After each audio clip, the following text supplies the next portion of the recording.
Watergate scandal splashed across the headlines. In a desperate effort to stay afloat, Nixon went before the American people to state his case on national television. It's almost their time, Mr. President. Thank you, Aide. You're on, Mr. President. My fellow Americans, I come before you tonight to tell you the truth. I first learned of the Watergate break-in when I read newspaper reports the following morning. I was appalled at this senseless, illegal action. Therefore, I have the following announcement to make. Today, I have regretfully been forced to accept the resignation of 1,541 of the finest public servants. It has been my privilege to know. As the man in charge, I, of course, accept full responsibility, but not the blame. Let me explain the difference. People who are to blame lose their jobs. People who are responsible do not. There has been some suggestion that I resign, but that would be doing the cowardly thing. 6 times I've turned in my resignation. 6 times I turned it down. Rather, I have decided to take the more difficult course. The only way I'm going to leave the White House is to be dragged screaming and kicking. Because, my fellow Americans, I love America. And you always hurt the one that you really love.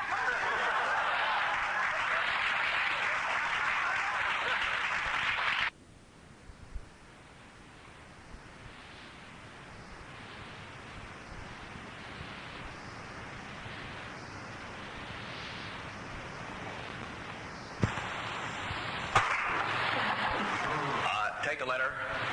Dear Dick, I think you're doing a magnificent job.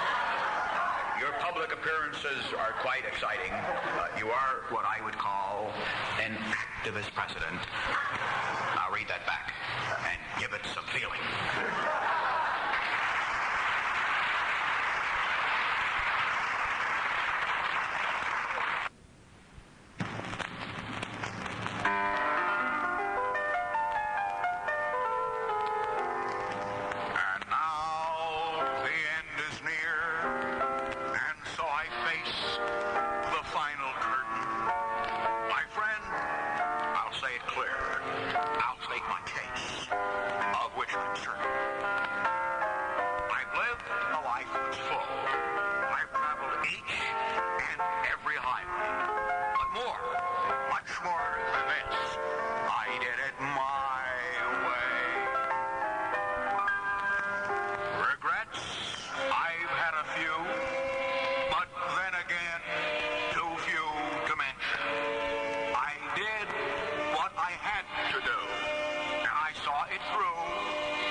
But through it all, when there was doubt, I ate it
William F. Buckley, Jr., and welcome to our show.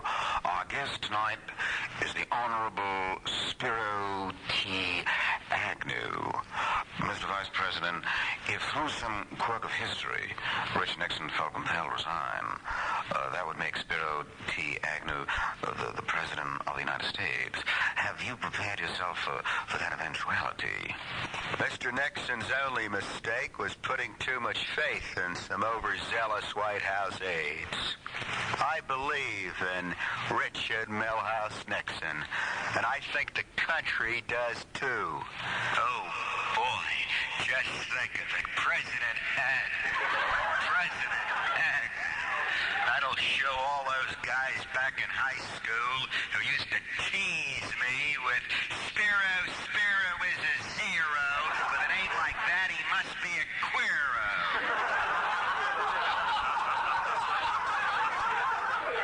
The story you are about to hear is unique in the annals of American crime. Not since the days that Al Capone ran Chicago has one syndicate kingpin so dominated a city. The city was Washington, and the man was Richard Milhouse Nixon, better known to his underworld compatriots as 5 o'clock Shadow. Our story begins on June 17th, 1972. A band of skilled political saboteurs, the Fiat Plumber Squad, attempted a daring break-in of Democratic campaign headquarters at the Watergate Hotel. 7 men were arrested by Washington police, and 1 escaped.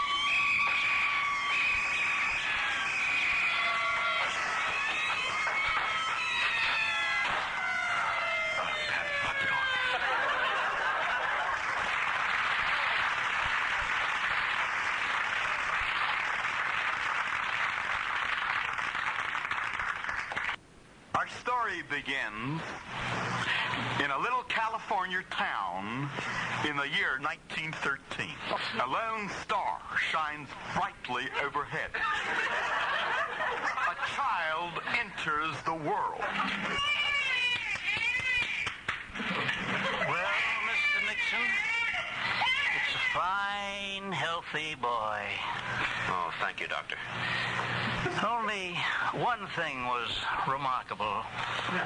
What's that? I've never seen a newborn child with a 5 o'clock shadow. Well, I have to go. Good night. Hello, Tom. Hello, Doc. Child born okay? Well, yes, Tom, it was a boy. But only something bothered me. I can't put my finger on it, but I just don't trust that baby.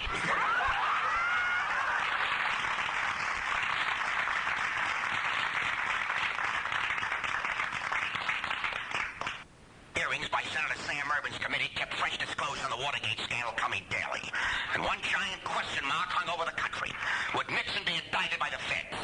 But oblivious to all such fears, Nixon went about his job, business as usual. I would say that it's 30 to 1 that I'll be impeached, and 1,000 to 1 that I'll go to jail. And that has absolutely nothing to do with the fact that today I am sending to Congress a prison reform bill, which provides a 2-bedroom suite with a terrace for any wrongdoer who was at one time the highest official in the land.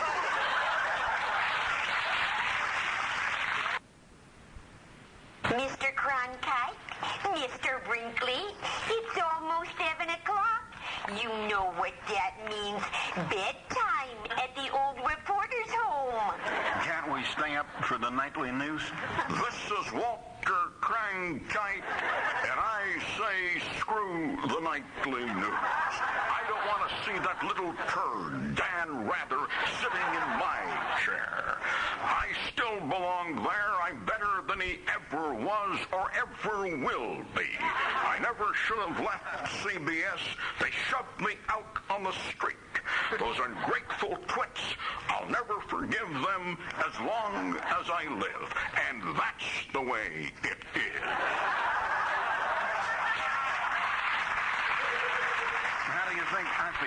watching Tom Brokaw. The man makes $7 million a year, and he can't say his else. Chet and I did the whole alphabet for a lousy $65,000. Well, you're living in the past, David. In our day, we would never have covered the Lewinsky story. The president gets lucky, and they call it news. It would be news if it happened to me. I haven't had my pipes cleaned since Barbara Walters left NBC. She's another one who can't say her L's. But she didn't have to after what she did. It was fine with me. Maybe that's where I went wrong. I'd still be on the air if I said, good evening, this is Wah Wah Cronkite with the evening news. Thank you, and that's the way it was.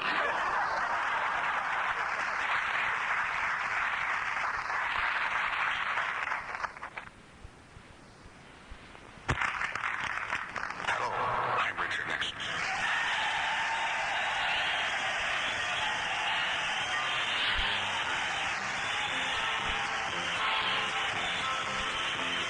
I hear that plane a-humming.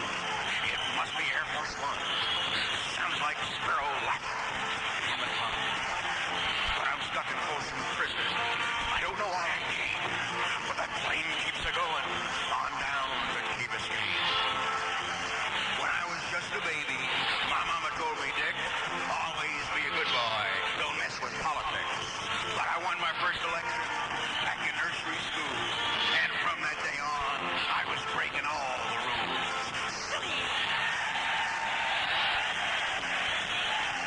I bet there's big men talking in fancy smoke-filled rooms. But I still hear Martha squawking, sealing my doom. And I'm stuck in Folsom Prison. Why was this my fate? You can take this here guitar and shove it up your Watergate.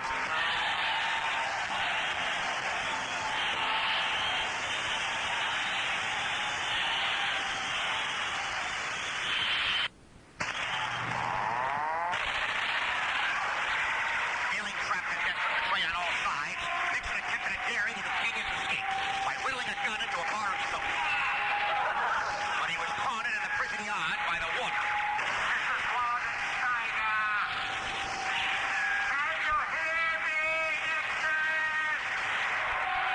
I can hear you. Come and get me, you dirty screw.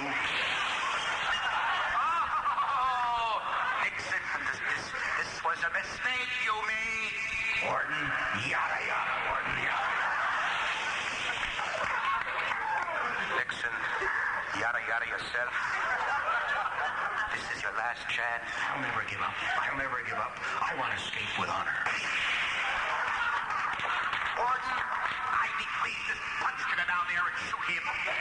Hubert, what the hell are you doing up there? Well, Dick, thanks to the inflation caused by all your phases, I have to moonlight as a prison guard. Phase this, phase that. You phased everybody out. Well, Dick, it's time for you to be phased out. What do you say, Ward? Let me get down there and pump a few shots into those jowls. I know this moment would come. I'm ready for you, Hubert, you motor mouth pilot, silly putty. Come and get me, screw. Humphrey, wait. Humphrey, wait. I don't want you going down there alone. McGovern, you go with Humphrey. This is George McGovern. I believe the killing is wrong. But in this case, I'm willing to make an exception.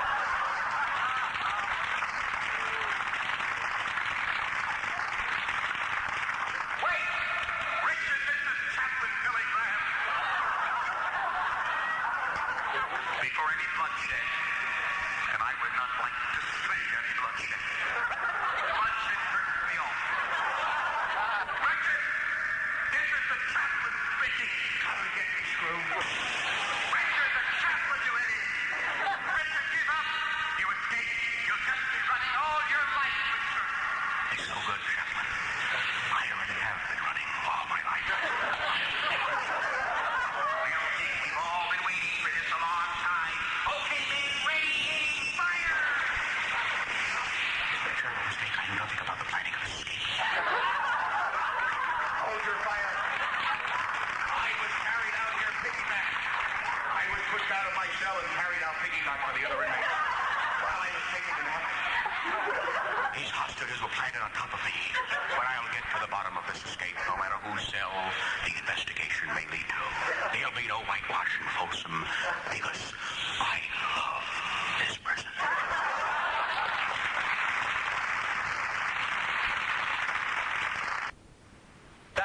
moment, but first, this message.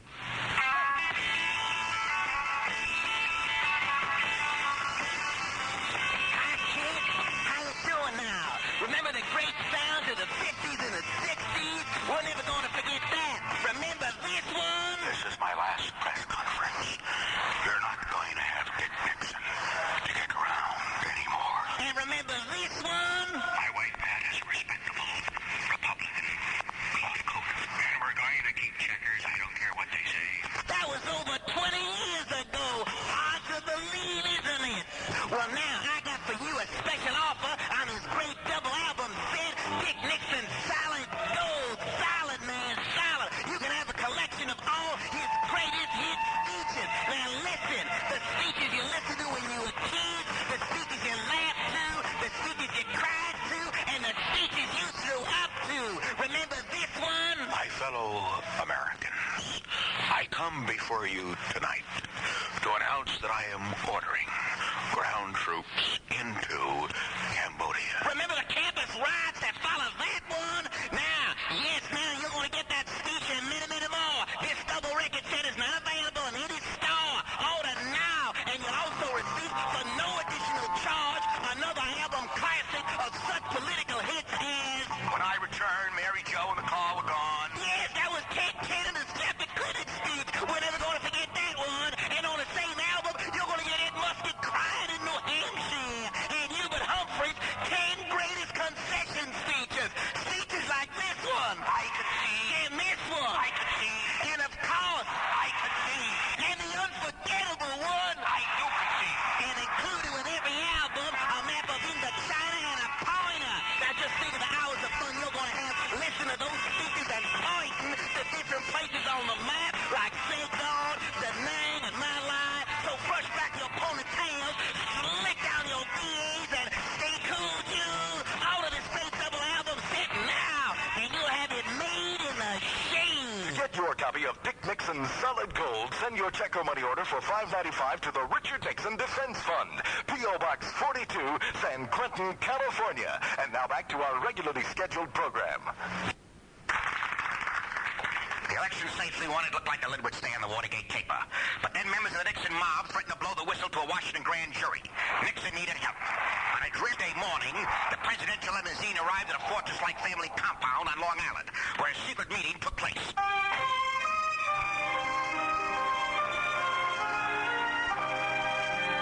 Why didn't you come to see me before? You had come to see me before. When the scum who did this to your daughter, they wouldn't be suffering this very day. You don't understand, Godfather. My daughter is fine. I'm the one who's suffering. Why must you come on the day of my daughter's wedding? It's very important, my fellow Italian-American. First, let me congratulate you on your lovely daughter's wedding. Let me just say, muzzle off. And I have brought you this gift. Oh, nice blender.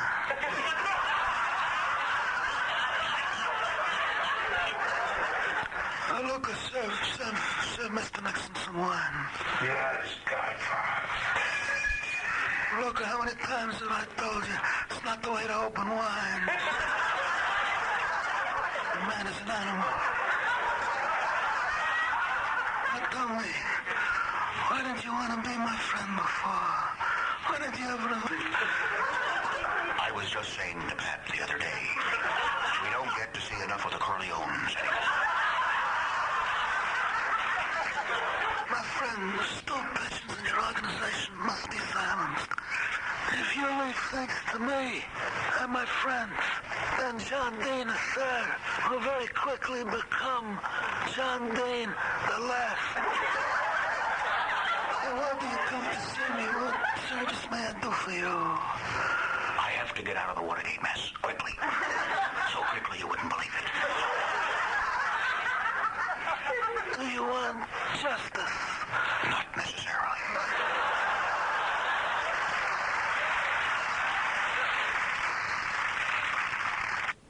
Nixon was now a new con at the big house. citizen life, which he was learning from a tough taskmaster, Warden Steiger. Nixon, you're a new fish in here. Let's get acquainted. I'm the warden.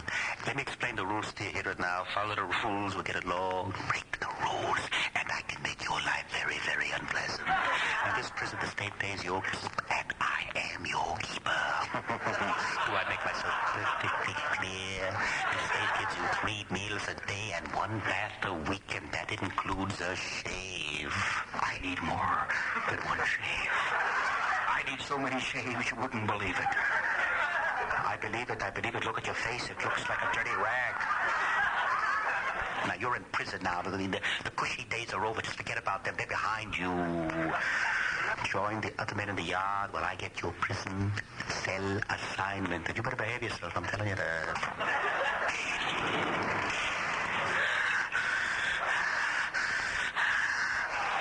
My name is Jack Dutch Balance. You must be the new con. I'm in for burglary, grand theft, and stuffing an old lady in a mailbox. Without any postage. You should be ashamed of yourself. Our postal system...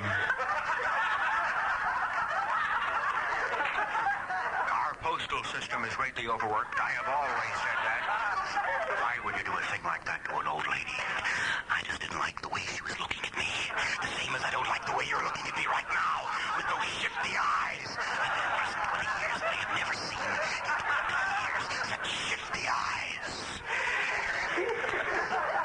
Oh, come on now, boys. Don't fight. We want to make our new fish right at home here. Oh, I don't believe we've been introduced. I'm Paradise. I take my showers on Tuesday. What are you in for? I'm not in for anything. I volunteered. I find the atmosphere very stimulating. Come along, Dutch. Let's introduce our new fish around. Richard, I want you to meet Bernie the Knife. How do you do, Mr. Knife? Oh, Bernie is delightfully antisocial. Don't you think he's a mass murderer? Isn't that exciting, a mass murderer? He used to tie up all his victims' first with nylon stockings. Oh, I just break out in goosebumps when I think about it. Oh, my. I think we need a nickname for you, too. Everyone's got one. Yes, what a droll idea. What should it be? Well, Dick, you sound kind of educated. You know, one of those college boys. Probably had some schooling. How about if we call you the professor? The professor. It has a certain stature and dignity. I am the professor. Make no mistake about it. I am the professor. I am... Come on, wake up. Get on. President, I still fall asleep. I think so, and I'm really, after all. You can dream still the president, Dick. Believe it or not. I'll prove it to you. I'll turn on the radio. You'll hear your name. You'll see. Don't do that, Pat, please. All the networks are always saying bad things about me. I just can't take it anymore. I wished hard enough, Pat, and I became the president. Maybe if I wished hard enough again, I could maybe have my own radio station. Just think of it, Pat. My own station. My own station. My own station. My 72 WNIX 110% America. Good morning. This is your announcer, Henry Fonda, with WNIX on the air. And now here he is, the man who is still your president, believe it or not. Hail to the chief, Dick Good morning, my fellow Americans, and welcome to the Dick Nixon Show, starring me, the wit from Whitaker. Hello, I'm Richard Milhouse. That rhymes with White House, and that's where I'm coming to you, from the White House pool, where I've drained the water, and I'm sitting here in the deep end.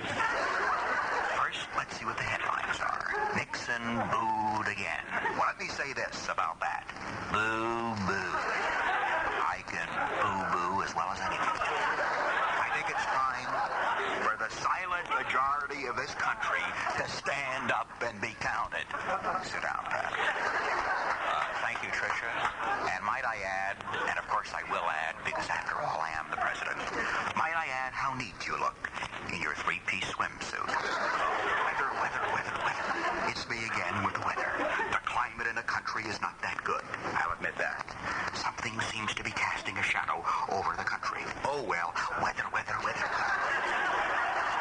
And now the portion of the show, my fellow Americans, where people call me on the phone to ask anything that's on their mind. Anybody at all. Anybody with a phone. Oh, it's lighting up like a bulb on a Christmas tree. I'm so excited. Hello, this is your president. Will you identify yourself? Hello? How are you, Mr. President? This is the actor, George C. Scott. Well, this is an unexpected pleasure. Mr. Scott, if you only knew, if you could only imagine the influence that your performance as Patton has had on me and my entire family. Why, for weeks at a time, David Eisenhower in his one-star general's helmet, and I in my five-star general's helmet, walked around the White House. And right behind us were Tricia, Pat, and Julie in their Army combat boots. That is very complimentary of you, Mr. President, and I appreciate it. But I have a confession to make. I'm merely an actor playing a part.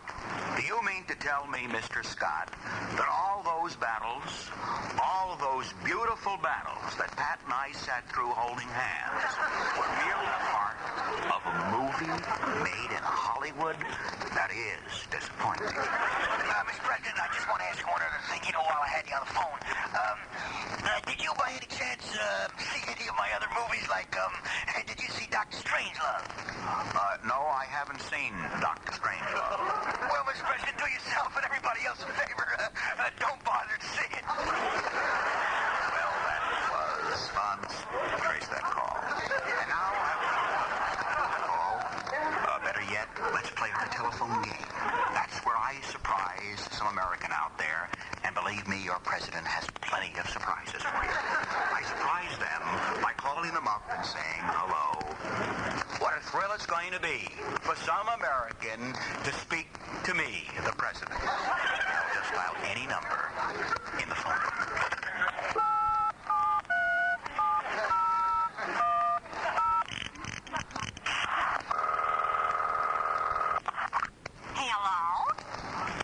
Hello, Mrs. Herman Ginsburg? Yes, this is she. Well, you're on the radio, Mrs. Ginsburg. What? Oh, I don't believe it. I'm so excited. I'm on the radio. Mrs. Ginsburg, do you know whom you're speaking to? Oh, no, I can't stand it. I'm dying. This is President Richard Nixon.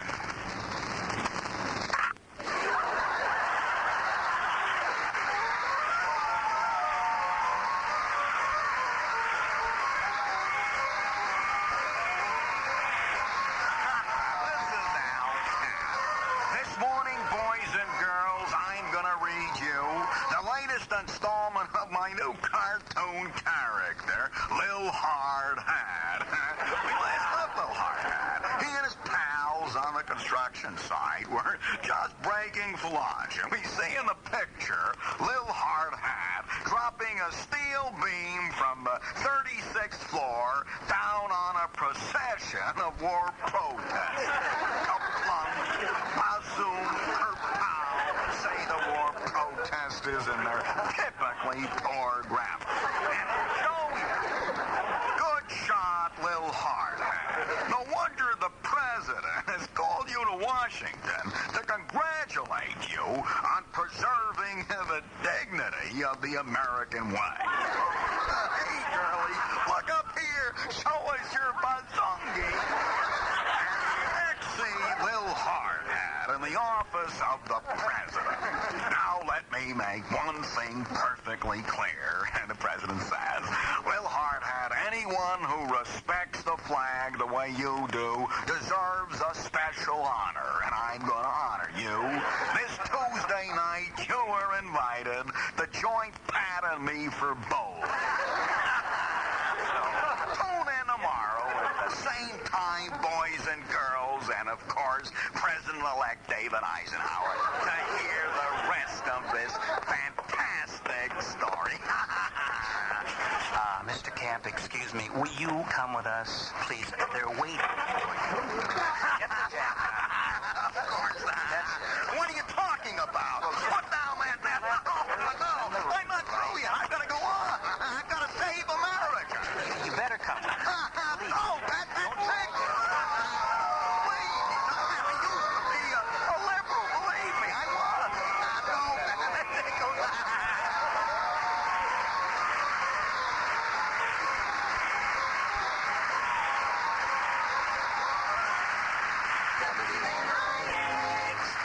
White House.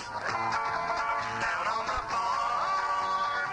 WNIX. Down on the farm. Now it's time again for the morning farm report. Good morning, my fellow Americans. This is your ex-president, soon to be your legend, but now your farmer in residence, here along the banks of the Nile. Well, hogs are down, beef is down, grain is down, and let me tell you, I'm down. But Lady Bird is up. Hi, and how are you? Bird, what are you doing rattling around so early in the morning? Beautiful, Lyndon. It's my life's work, and it occupies my every waking hour. I believe for every drop of rain falls, a flower grows. Flowers, trees, bushes are beautiful things. Did you ever see an ugly bush? Bird, do me a favor, will you? Flap your wings and fly away and write another me. Now back to the farm report. Things on the farm today are the same as they are every day. Lonely. No one ever comes by no more. Sure, Cronkite came poking around for a while, asking all kinds of questions. And Spiro dropped in. But it's not the same anymore. You think sitting around here listening to Lady Bird singing happy trails to you all the livelong day is my idea of having a good time? You're crazy.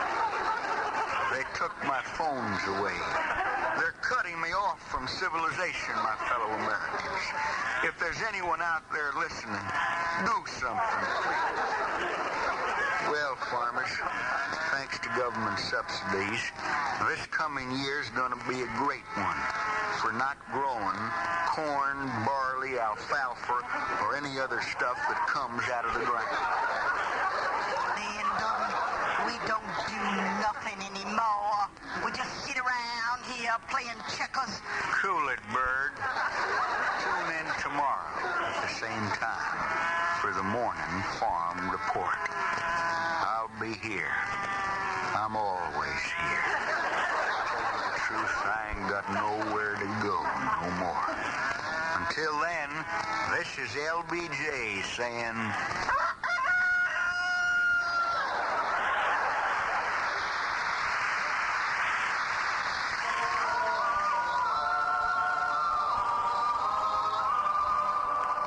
Good evening, friends. Dr. Billy Graham here.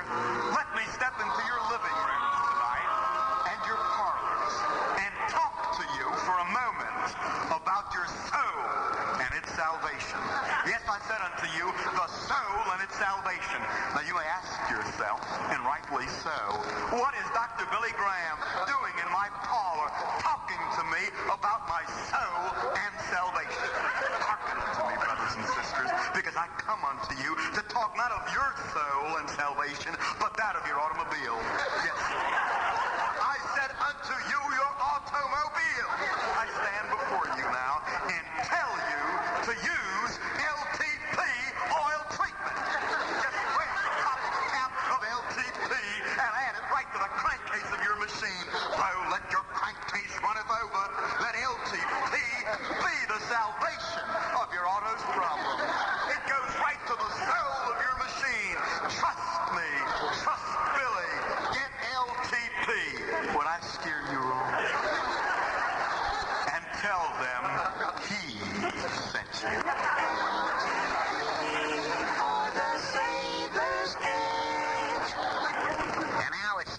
once again for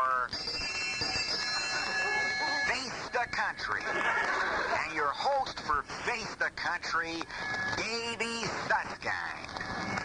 Good evening, ladies and gentlemen. This is David Susskind. Tonight we have with us on our panel a cross-section of political thought in America as we remember it this morning. First, but not least, a man who is known to millions of Americans as Mr. Middle of the Road, Richard Milhouse Nixon. Good evening. It certainly is nice to be here tonight. Next, a man who may be described and has been described as slightly right of center, Mr. Bill Buckley. Bill, welcome to our show. Good evening. It certainly is very nice to be here tonight. And now, representing the cross-section of our rebellious college-age youths, and there are so many of those around today, but I really think that we have a good representative. Here he is, Davey Eisenhower. Hiya. Thank you so much. You all know each other, and you also know the format of our show. You will be asked questions by members of the audience, to which you will have to give an answer. Is that clear? You mean if I am asked a question, I will answer in a manner that is expected of me. And I always will do what is expected of me. Not only what is expected of me, but what is expected of all Americans. You generally have the right impression. In other words, Mr. Susskind, to paraphrase the President, to assure that we are all engaging in social intercourse, upon entering an arena of agreement, under an harmonious, copacetic understanding, we shall endeavor to present recourse to all queries that may indeed be directed for our attention. Well, Bill Buckley, what can I say? I wouldn't have, as you know, how shall I put it? You know, well, yeah. That's easy for you to say. I see a hand. My question is for the Kingfish, the dude there in the blue suit. The who? The chief, yeah, the cat there in the blue suit. Well, I can answer that very simply. Hey, Chief, let me answer the question first, baby. I'm terribly sorry. Excuse me. Here, what I want to know, see, man, but that Spiro Agnew dude, he rapping around with all that funky jive. What I want to know is he blowing his own mind, or did you just tell him where his head is at and say, go, baby, rock on, I believe? If I can, I would like to have an interpreter for that man's question. I believe he wishes to be informed as to whether or not Uncle Spiro speaks for himself or for you. Neither one. Spiro is speaking for Martha Mitchell. Everyone knows that my philosophy, the philosophy of Richard Nixon, is clearly expressed daily in newspapers throughout the country. You mean, of course, conservative editorials. No, in the Nancy and Sluggo strip. Politically, I'm right of Nancy, but left of Sluggo. Isn't anyone going to ask me a question? I think I know an answer. Is there a question for Master Eisenhower? Yes. How does it feel to be married to Julie and be living in the shadow of a father-in-law who's president of the nation? Well, I don't mind it. After all, we must remember come 5 o'clock, President Nixon has a shadow of his own to live under. I mean... What was that? Not, oh, boy. What was that he just said? We interrupt this program to bring you a special message from the man who is just a heartbeat away from being the head of our station. My fellow Americans, Peter Piper picked a peck of pickled peppers, and she sells seashells by the seashore. I guess you know who this is. Beware. There are discordant sounds in this land of ours. These sounds are the clear, cold, clarion cries of a clique of clattering congressmen, the fulminations of those frogmen of futility fraught with a fever of fear and frustration. Don't heed the muddled, meaningless mutterings of this maladjusted minority. You know as well as I that they're nothing more than peculiar, petulant, pernicious prophets living in Pittsburgh. Thank you.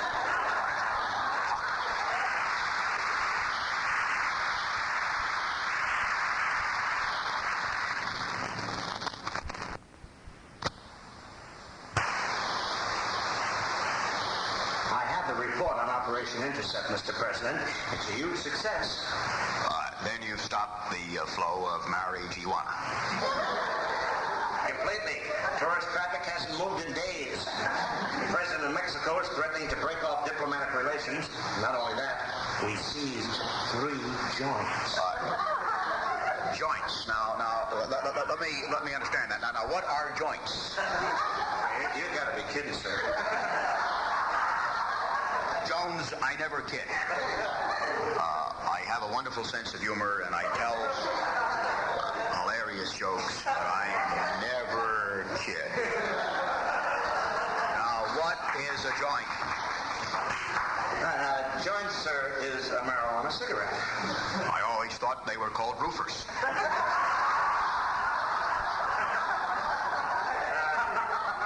Well, sir, here are the 3 roofers we confiscated. They retail for about 50 cents a piece. Now, Jones, let me say this. If I gave you 50 cents... Sir, I brought these roofers with me because the department thought it would be a good idea if you tried one before you drafted your drug bill. We felt that you might have more insight into the problem if you turned on. Turned on whom? Well, turning on means to get high. I am hip. Now, let's have one of those joints, baby. Here.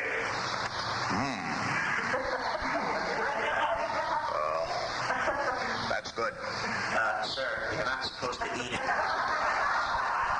You smoke it. I've already swallowed it. Give me another one. All right. Here, now, sir, when I light it, you're supposed to inhale like this. And you hold the smoke in your lungs as long as possible. Now, let's go, Jones. I'm getting up close.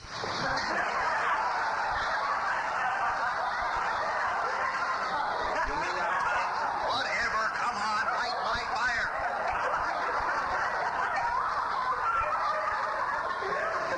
There we go. I swallowed that one, too.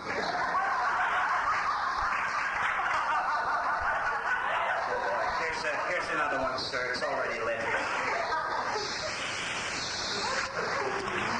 Now, how do you feel, sir? I feel wonderful. This is heavy grass.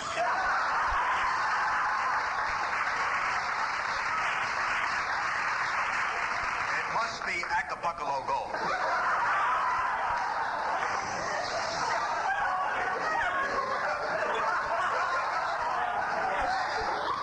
Jones, I believe I'm beginning to hallucinate. But, sir, you're not supposed to hallucinate on pot. Don't tell me. I hallucinate on Dr. Pepper.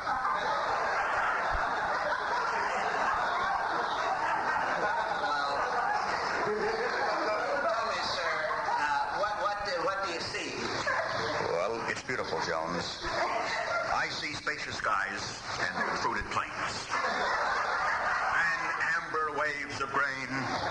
Wait a minute. Now I see colors. Colors! Red, white, and blue, sir? No. I see brown. Terrible, depressing brown. I see Pat Brown. And he's winning. He's going to be the governor of California. Are you all right, sir? Jones, I think I'm having a bum voyage. Just relax, sir. I'm here with you. Wait a second. Everything's changed. Now I'm in a big house, in a big office. That's right, sir. You're right here